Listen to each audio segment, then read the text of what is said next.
Obviously, it's a big year for the Texas Tech Red Raiders. Everyone is anticipating a college football playoff run, and there are a ton of reasons why. I think that this is going to be a really exciting year, and it gets Texas Tech back to a place where I don't know if a lot of people thought they'd get back to. Today, we're taking a deep dive into the Texas Tech Red Raiders to see what we should expect from this team in 2025. Now, last year, I don't think when we went into last year, we were expecting much from this team in terms of playoff run. An 8-5 season was solid overall. Joey McGuire is a really good coach, I think, and bringing in plenty of different changes to his staff made this team really exciting. And I think having Mac Leftwich and Shield Wood as your coordinators are really good in terms of being optimistic about what this team can do with the talent they bring in. Obviously, everybody's talking about NIL. They're talking about what this team could potentially do in 2025. There are high expectations. And I think that this staff has the right pieces in place to make that happen, to live up to those expectations. The transfer portal is obviously going to be a point of discussion for everybody. And I don't have everybody here listed because honestly, some of these teams, I'd have just 3 pages of transfers going in and going out for a lot of teams. We're just going to talk about the top ones, and then we'll dive into the actual players that will make an impact later when we go position by position. You brought in some big names. You brought in some really good players, and there's a reason why people are excited for this team, and it's because of the talent you bring in and combining it with the talent that you do return. Getting David Bailey was one of the bigger gets for this team. I don't think a lot of people are talking enough about that. David Bailey could have gone to a number of programs coming from Stanford. He chose the Red Raiders over a number of teams. Now, whether that's purely NIL or he believed in what Texas Tech can do, he is someone that's going to be an instant impact player, and he'll be someone that takes this defense, especially the defensive line, to a level we haven't seen in quite some time. Opposite of him, you're going to bring in Romello Height. You also bring in Lee Hunter on the interior. You bring in a couple other transfers that we'll talk about more in a little bit. You also bring in a number of offensive linemen that will make sure that your offense is in a good position. Because if you need to do one thing, it's keeping your quarterback healthy. And doing that is a great way to ensure that you keep that goal intact. Keeping Behren Morton healthy is a huge part of this. And honestly, we don't really need to dive into every single transfer because we're going to do that when we go position by position. I think you're going to miss Taj Brooks, though you do bring in Quinton Joyner. I think that could be a really nice piece. Overall, though, I think this, if you ask this fan base how they feel about the talent they lose, there probably are a couple that they're not happy about losing, whether that's to the NFL or the transfer portal.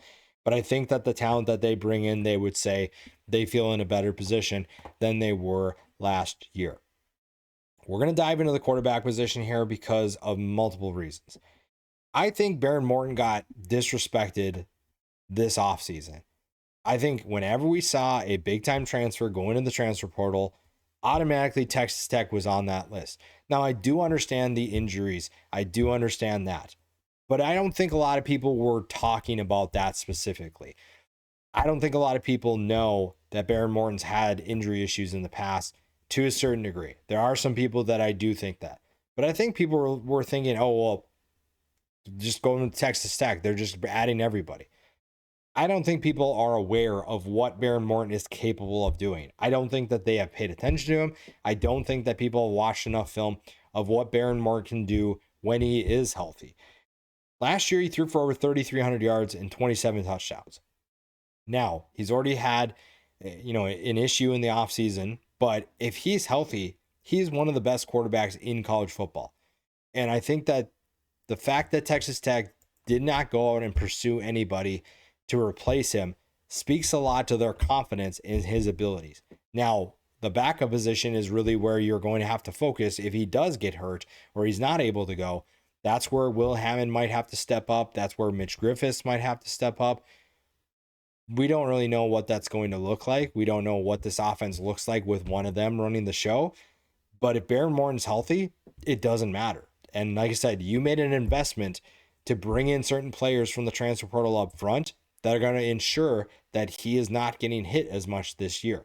keeping him healthy is priority one, and honestly, priority 1, 2, and 3, because this offense probably takes a huge step back if he's not on the field. It also means you're probably not making the college football playoff if he's not on the field.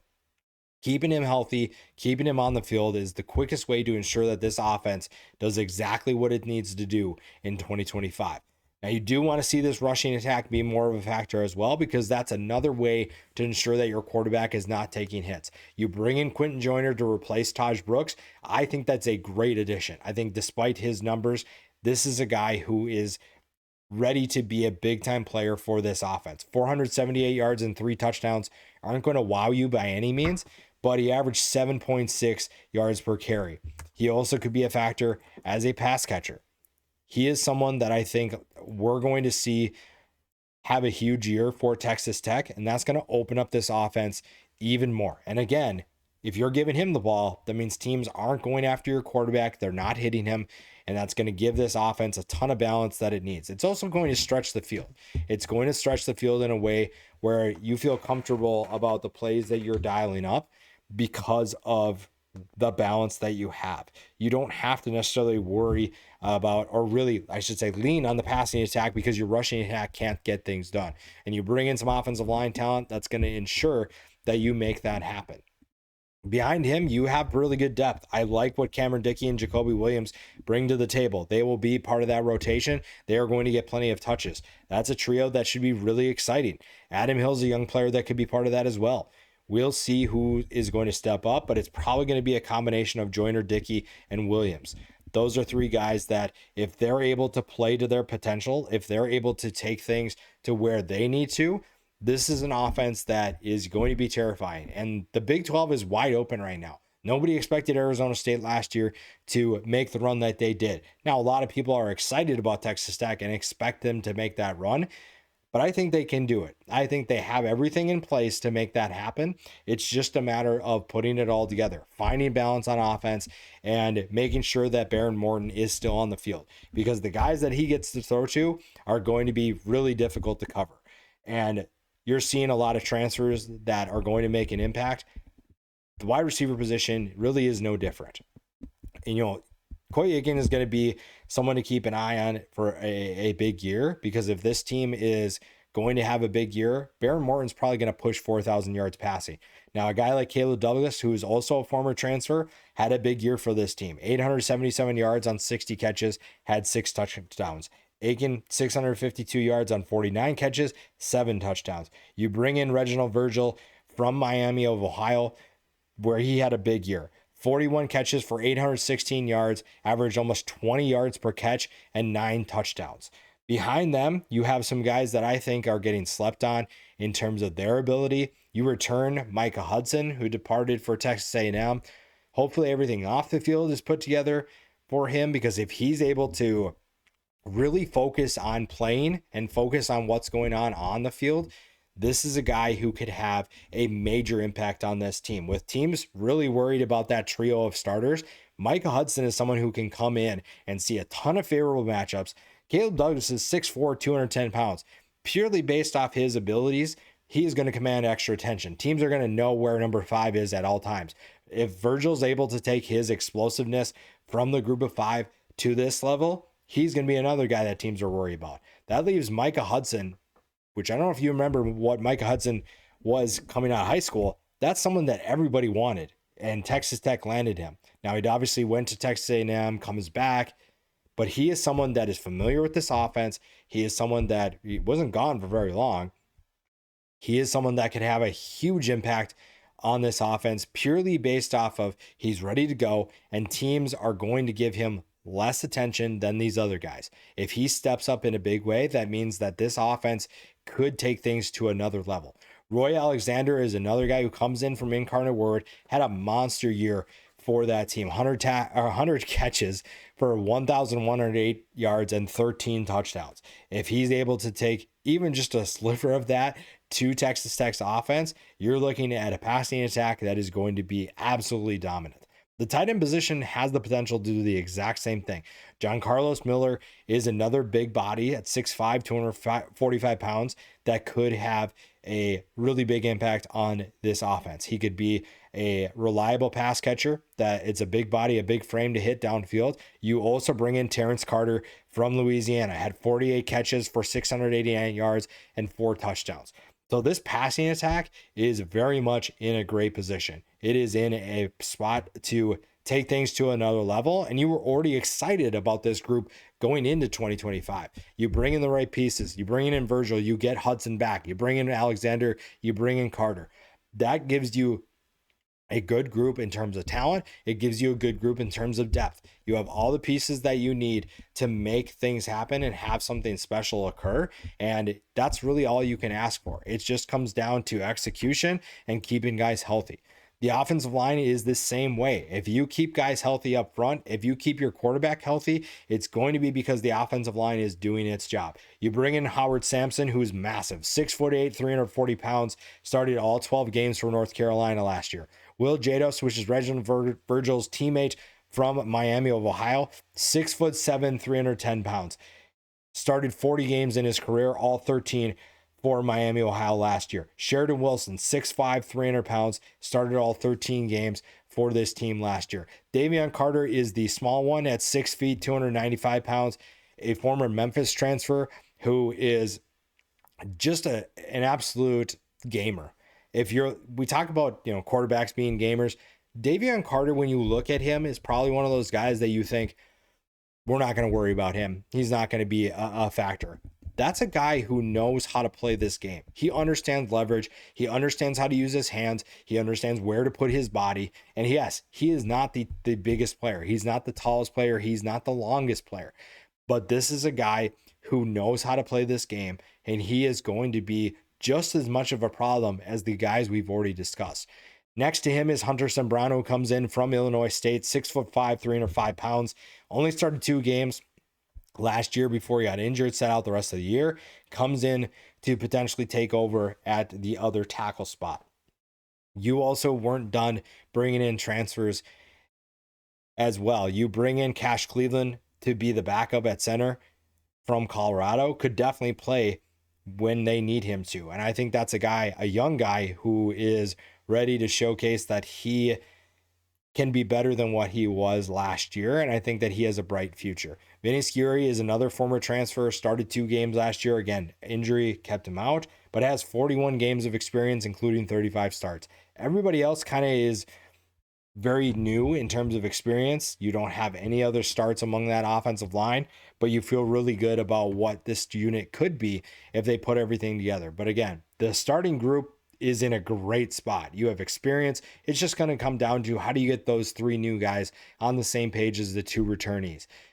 Overall, this is a good group. Overall, you feel confident about what this team can do because of what they're doing up front. It'd be one thing if Texas Tech just had the skill position players, but the fact that they have offensive line talent that makes you excited gives you hope for them to achieve the goal that they have this year.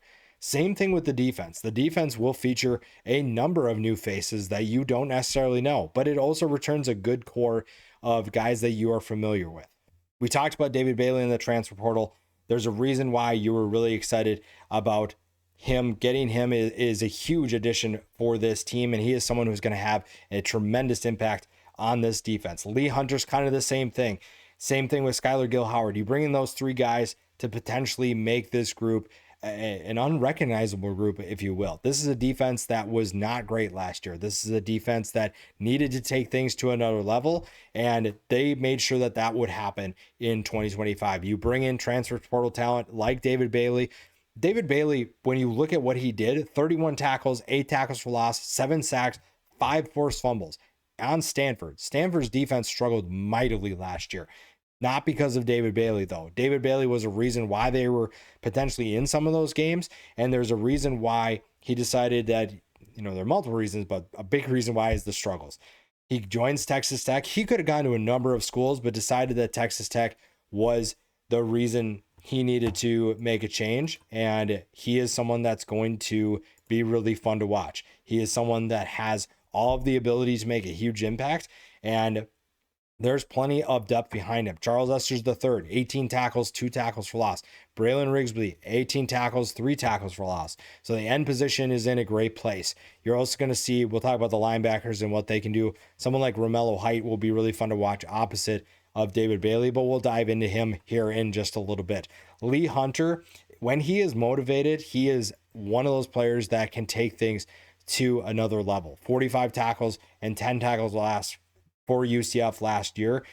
Again, the size, the power, you have the ability to make big plays, and he is someone that is going to, could be an absolute force for this defense. Skylar Gilhoward's a little bit different, very productive, can be a force as well, but he's 6'1", 290. So for a lot of people, you may think that's not really the biggest guy, but kind of like Davian Carter, he understands leverage, he understands quickness, he'll beat his guy to the man, he'll be first off the ball, and that's how he wins. That's a different type of player you have to prepare for if you're an interior offensive lineman, and that's a good combination to have if you're Texas Tech. Because again, if you want to make the playoff in 2025, what they did last year is not going to get the job done. This defense did not live up to expectations.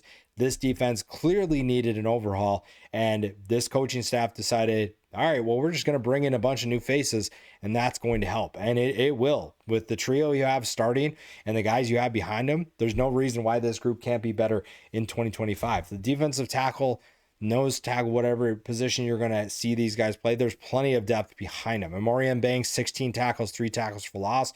You bring in Anthony Holmes from Houston. He had 40 tackles, 9 tackles for loss, and 2 sacks for the Cougars in 2024. Jaden Cofield, 23 tackles, 5 tackles for loss, 2 sacks. Amir Washington, 10 tackles, 1 tackle for loss. You have really good depth behind them in terms of production. It's just going to come down to, is this quality depth? And bringing in a guy like Holmes, is that a guy who can take this group to another level? Because you're going to see a rotation. You're going to see multiple guys play those positions. It's just going to come down to, are they prepared to take that step? And when they see the field, are they going to be ready when their number is called?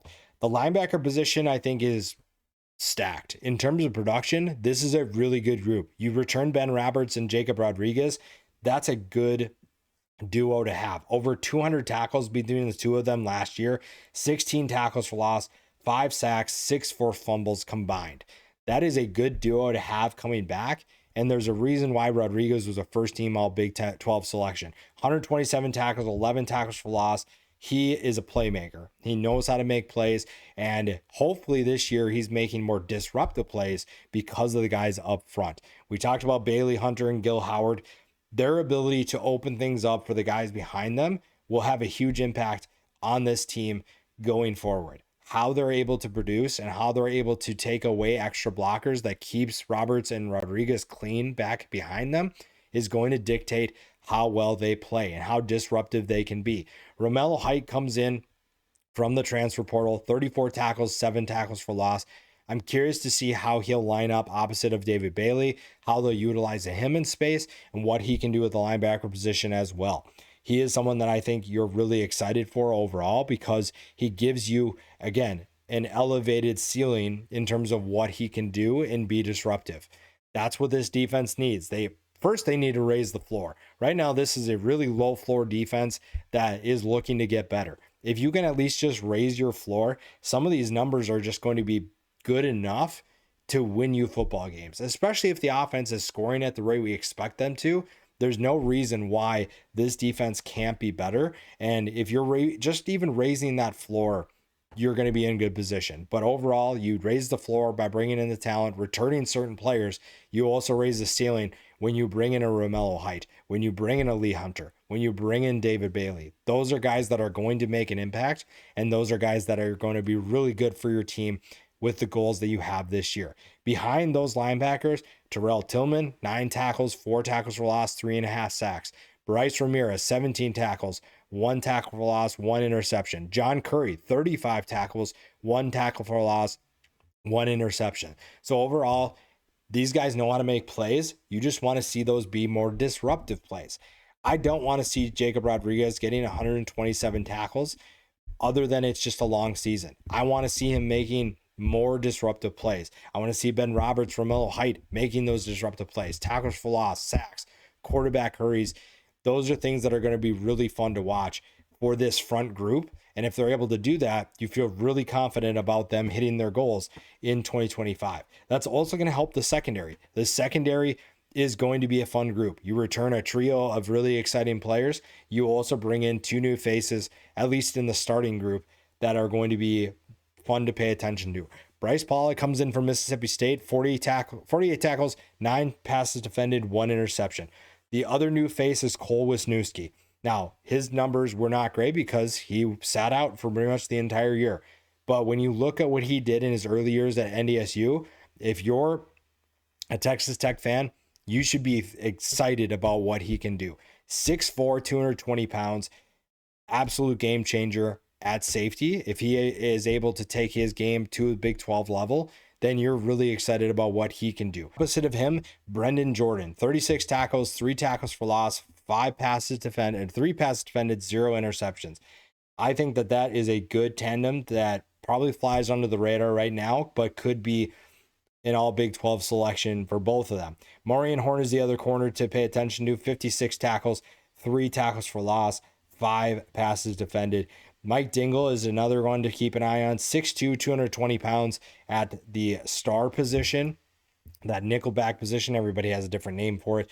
29 tackles last year, 5 passes defended, 1 forced fumble. You feel really good about the starters you have coming back, and you feel good about the depth you have coming in as well. Amir Boyd could be one of those corners. Same with Dante Balfour. Boyd comes from UTEP. Balfour comes in from Charlotte. The safety position, you have Malik Esquera. You also have Chapman Lewis. Both of them have very interesting skill sets. Those are going to be 2 guys to pay attention to. AJ McCarty was very productive for this group at the star position as well. So that's another guy to keep an eye on. You also have some other players that could have a big impact as well, even if they don't have the most production. Macho Stevenson is one of those. Terrian Grant comes in from Purdue. Mikhail Harrison Pilot's a former wide receiver at Houston that comes to Texas Tech. Peyton Morgan, 2 tackles for him, but he's another guy that will be part of that rotation as well. In terms of winning football games, there's no reason why this team can't be a college football playoff contender. There's no reason why they can't make that happen. There are certain things that are going to dictate that, but the schedule is going to challenge them about as what they expected. Now, there are some nice things about it. You don't see TCU on here. You don't see Baylor on here. You do see certain teams that are going to be very challenging.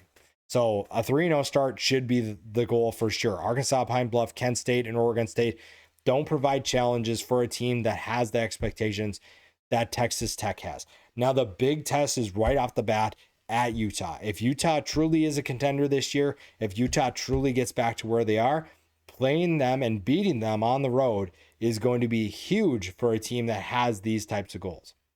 Then you get a bye week. So you can put all of your energy, all of your attention into that week and focus on getting to 4-0 and finding a way to win that game.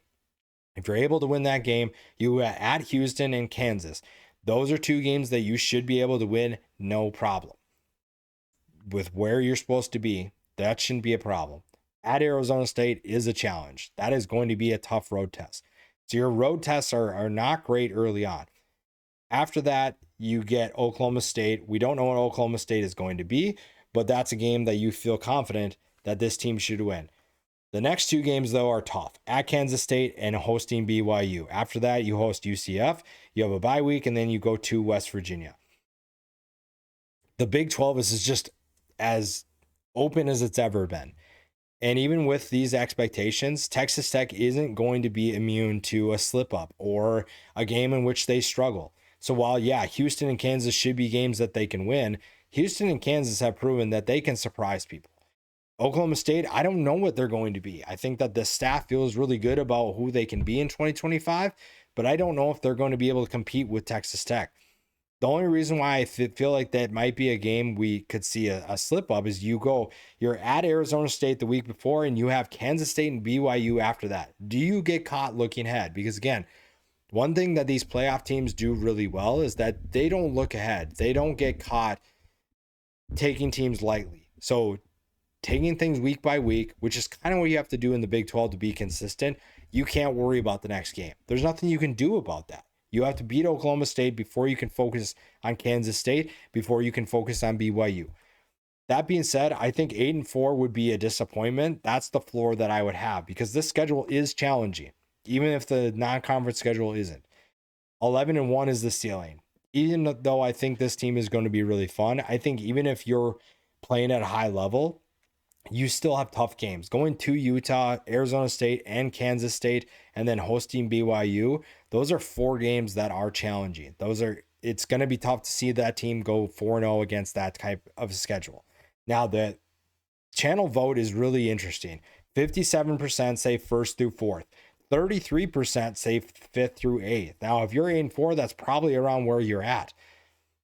That feels like it's good, but if you have the expectations you have, I'm very curious how the fan base would feel about an 8-4 or a 9-3 finish. With the amount of money that you've invested in this program, into this roster, is an 8-4 finish going to be acceptable, or is that going to be a big disappointment? That's the biggest question I have, because expectations are as high as they've ever been at Texas Tech. They are going to be this way as long as Texas Tech is spending this kind of money. And with the talent they have coming back, it feels like playoff or bust. But will this fan base truly feel that way if they go 9-3? Or is that just a sign of the times to come? I think that's one thing Joey McGuire will spin it as is, yes, we did not make this happen. We did not live up to expectations, but this is the future of Texas Tech. We are going to make sure that we have the right team in place. We bring in the right talent. And then at that point is where you feel confident about what this team can do going forward. It's going to be fun though. 2025 is going to be a blast. Every week is going to be so intense for Texas Tech, especially in the Big 12, but with the new era of college football and the embrace that we've seen from this team towards that era, this is going to be a really fun team to watch in 2025. And if things go really well, we're going to talk about this team for a long time.